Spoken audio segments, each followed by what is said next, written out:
Hello and welcome back to my channel. My name is Lori and I'm a first-time mom to be documenting my pregnancy journey. If you are a returner here, if this is not your first video, thank you so much for coming back and watching my videos in this journey. I really truly do appreciate it. If you are new here, feel free to stick around, like, comment, subscribe, all that good stuff. I know before I was going through this whole journey, I used to love watching these kind of videos, and I'm just excited to be able to join this beautiful community of moms here on YouTube. So thank you so much, everybody, for tuning into this video. So in today's video, I'm going to be recapping my first trimester. I'm going to be talking about all the symptoms that I had, how I dealt with those symptoms. I'm officially out of my first trimester. I'm 15 weeks, going to be 16 weeks in about 2 days, which also marks my 4-month mark, so that's exciting. Yay! So yeah, today's video is just going to be all my symptoms that I experienced, and I experienced a lot of them. So if that's something that you are interested in, please stick around, stay tuned. So starting from the beginning, so I found out that I was pregnant when I was about 3.5 weeks, and my symptoms did not start right away. So my symptoms did not start until I was about 5 weeks. So I was pretty much chilling for 2 weeks, or a week and a half-ish, just trying to wrap around my brain that I was pregnant type of thing. No symptoms, like I said, and the symptoms did not start officially until, like I said, around 5 weeks. So here we go. All right, so the very first symptoms that I noticed was fatigue. So I was real sleepy. I would come home from work, I would try to stay awake, but by 7 o'clock, 7:30, I was in bed, I was asleep. And then of course I would wake up at like 11 o'clock. So I was trying to keep myself awake for the sake of like not being up so late at night, because I knew I had to go to work the next morning. But it was just so hard. Like I would lay down and I would just be out because I was just so tired. So that was the very first symptom at 5 weeks. And then also at 5 weeks is when I started to get sore nipples. So very tender to the touch. Even rubbing on clothes, my bra, like it was not comfortable at all, just because it was so tender, like very sore. So yeah, those were the first 2 symptoms that I noticed at 5 weeks. So for the next like week, well, maybe in the next 2 weeks, those were the symptoms that were like consistent. Now around 8 weeks is when the nausea started. Now I was not throwing up, but it was just like the feeling of having to throw up, but nothing coming out, which sucks because it's like you kind of want to throw up because you feel like if you throw up, it'll subside or like it'll help it, but I just wasn't throwing up. And another thing, the morning sickness thing that people talk about, my nausea, I guess they tie nausea in with morning sickness because with nausea comes throw up, but I wasn't throwing up at this point, not yet. But yeah, around 8 weeks, my nausea was lasting all day. So in the morning, I would feel it a little bit, like brushing my teeth. I was able to brush my teeth at this point, around 8 weeks. But then gradually, like throughout the day, I was able to like work. I was fine at work, just make sure I was drinking my water and all that kind of stuff. But by the time I got home at night, my nausea, like I don't know what happened, but it would like literally kick in. I mean, I was grateful that it was happening while I was at home and not at work.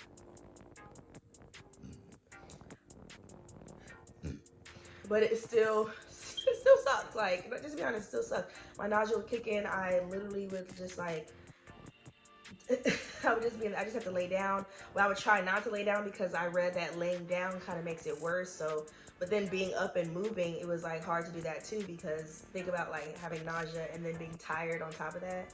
So it was kind of a weird place. But yeah, my nausea was a night thing. It was more severe at night and it gradually increased. So with the nausea, I literally had nausea from 8 weeks on, and then it progressed, which was what I'll talk about in just a second. Now the next symptom that I noticed that also kicked in around 8 or 9 weeks was I was hungry.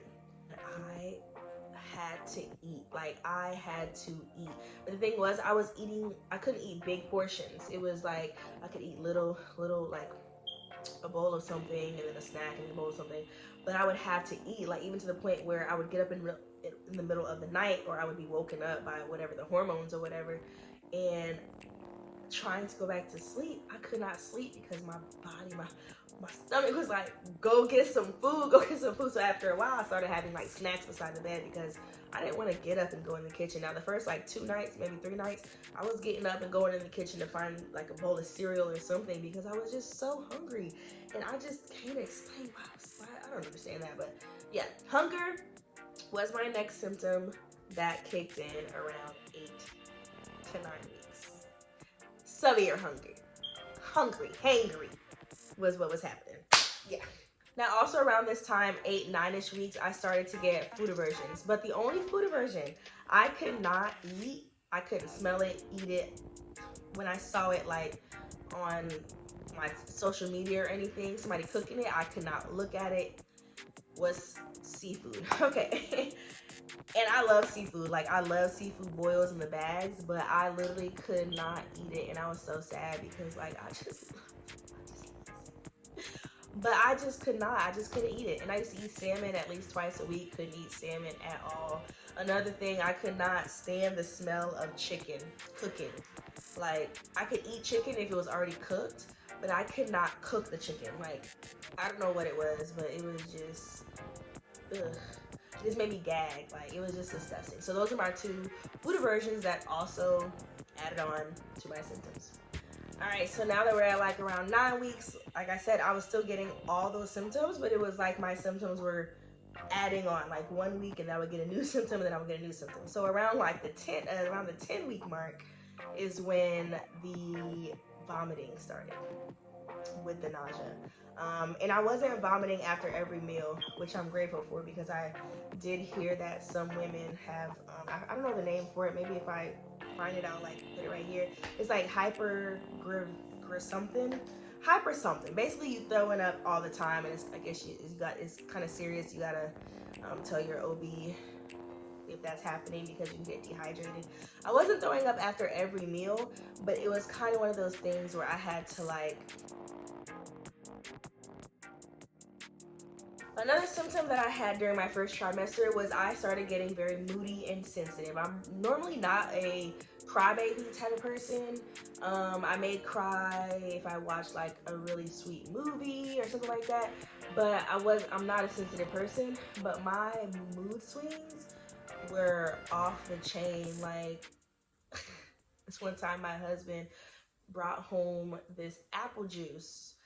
And the apple juice was so good, y'all. The apple juice, I still can't find that apple juice. I don't know if they like discontinued it, or I don't know if it's not the commissary anymore.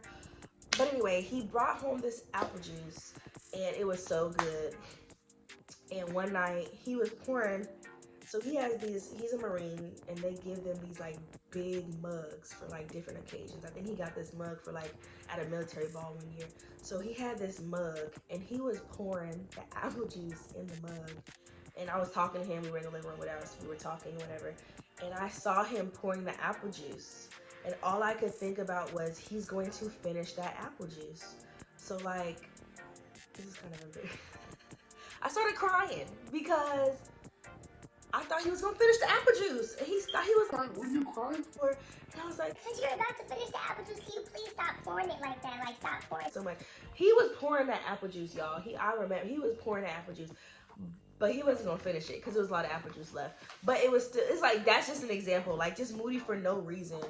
Like, it was ridiculous. And even another time, like, I really wanted baked beans. I was craving baked beans. And I was thinking about baked beans, and I had just mentioned it to my husband that I wanted baked beans.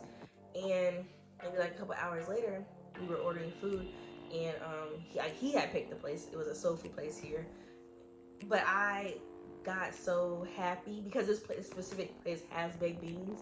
And of course he picked it because he knew I wanted baked beans. But I started crying, like bawling, crying. And I was talking to my mom and my sister on FaceTime.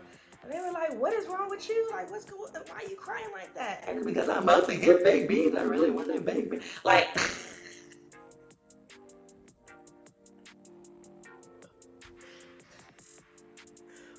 that sounds real ridiculous now that I'm saying it out loud. That sounds really, but that's just an example of how my mood swings were, like crying over the dumbest things. Like the dumbest things. All right, so my next symptoms were kind of minor. I mean, they weren't anything major. I did start getting cramps around 10 to 11 weeks. I was feeling like little cramps down here, but they weren't severe, so I wasn't like worried about anything. And I heard that you do get cramps like when I guess your uterus is stretching, or just different things down there that are preparing for the baby. Cramps are normal. I didn't experience any bleeding. I still haven't experienced any bleeding, which I'm blessed to say. I just hope it stays that way, of course. But bleeding was not one of my symptoms that partnered with the cramps, but I did experience those cramps. Another minor symptom that I did experience was I had like a sharp pain like on my left side, like going from my like the top of my butt to like maybe like mid thigh. So whenever I would like move a certain way, I would feel it, and it was really, that lasted like a week. Like that was real uncomfortable. And I did tell my OB, I asked her, at first I thought it was I was sleeping wrong, but I did mention it to my OB. She was like, yeah, that's pretty common. You might get like a sharp pain right there, but if it lasts any longer, please let me know, And it stopped. I would do like different stretches. I looked on YouTube for different stretches, and I would, do those stretches, and then they eventually like stopped. So like I said, that one was minor. It only lasted about a week. Editing, and I realized I left out a couple more minor symptoms that I had. The first one was I was gassy. I burp a lot. I still burp a lot. That is another minor symptom. Like I said, it doesn't really bother me because, everybody burps, everybody farts type of thing. And also I'm congested. I'm still congested. I don't know if you can hear it now, but that's also something that I was used to because I have allergies all year round. So that really wasn't like any big like difference type of thing.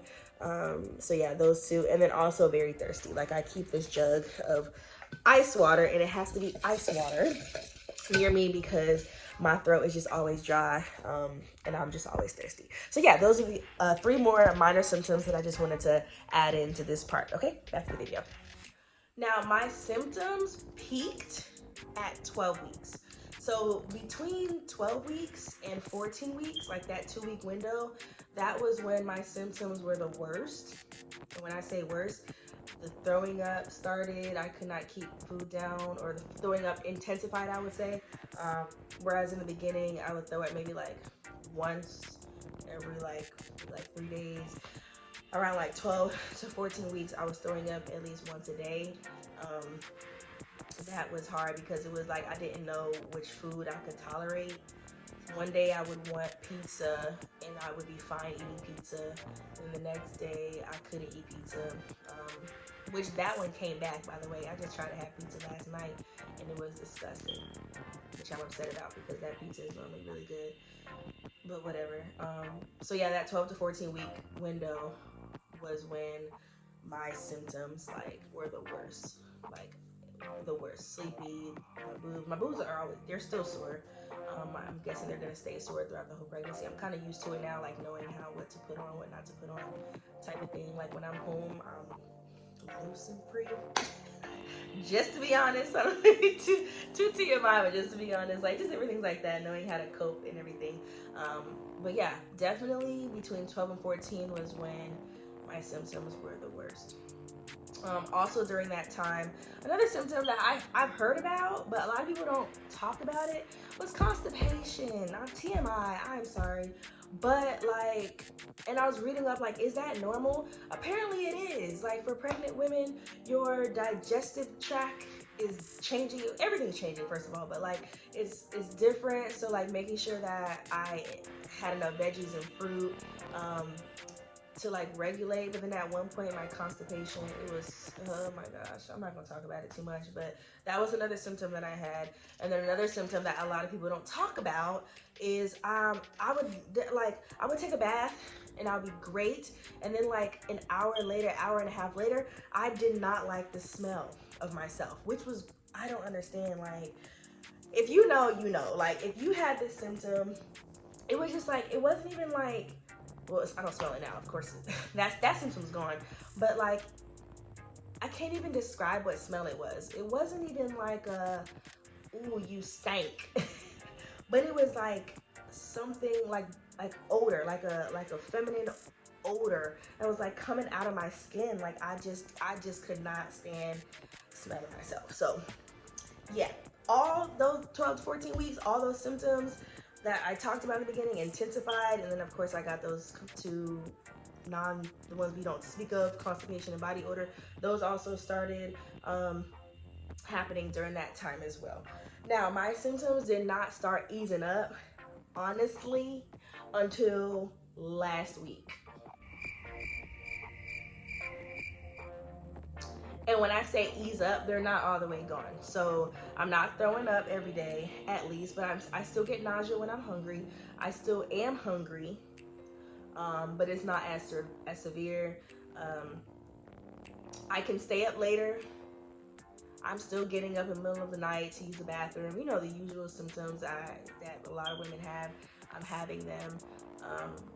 But I did not start like having energy until last week, which worked out perfectly because I started work back. This past week was my first week back at school. So it actually worked out perfectly, which is crazy to think about. I'm so glad that I was going through all that crazy stuff when I wasn't in school, because I don't know how I would have done it, y'all. I really don't know how I would have done it. So yeah, now I can say that I finally have energy. Like I can do stuff now. I'm not in bed all day. I can feel productive at least. So my symptoms are subsiding, but like I said, a lot of the symptoms are still there. They're just not as severe. Thank God. So yeah, that was pretty much it. Those were all my symptoms. I experienced a lot of the symptoms that a lot of pregnant women experience. I have heard stories how pregnant women don't experience a lot of symptoms. Lucky you. Lucky you. I've also heard women whose symptoms were like mine times 10. So, I mean, God bless y'all. If you experience what I experienced times 10, that's an experience. And I'm gonna pray for y'all.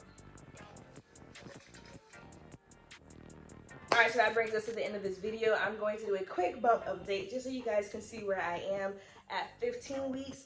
I do know that a lot of women grow differently. Some women don't even see their bump right now, but my bump is definitely showing. I can't hide it anymore. So here we are. Uh-oh, breaking stuff. So there is my baby bump. Let me pull it down just a little bit. So here we are, my little bean. I do not know the gender yet. I do have an appointment in 3 weeks where I will hopefully, well, it's an anatomy scan. Hopefully they tell me what the gender is. So yeah, we are in here growing, we are eating, and we're healthy. So that's all that matters right now. But thank you guys so much for stopping by. Thank you so much for making it to the end of this video. Hopefully I see you guys return on my next video. And that's it. Thank you.